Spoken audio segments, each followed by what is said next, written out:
Hey everybody, I'm Lang with EcoForesters.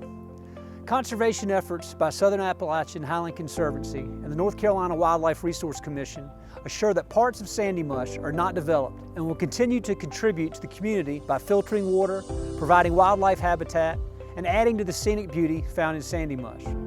But most of the land in sandy mush is privately owned and equally contributes to the greater good, which is why this project offers support to sandy mush landowners in the form of training, resources, and forestry education. The vision for this project saw an opportunity to engage a community rather than one landowner at a time. Landowner interviews have shown us that you value your forest for different reasons, and that forests can be difficult to manage.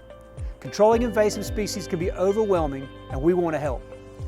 Which is why we are offering landowner training on the identification and control of invasive plants.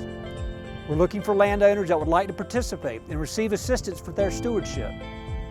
We're also offering consulting and training as well as custom management plans that will protect your national investment while leaving a legacy for your family.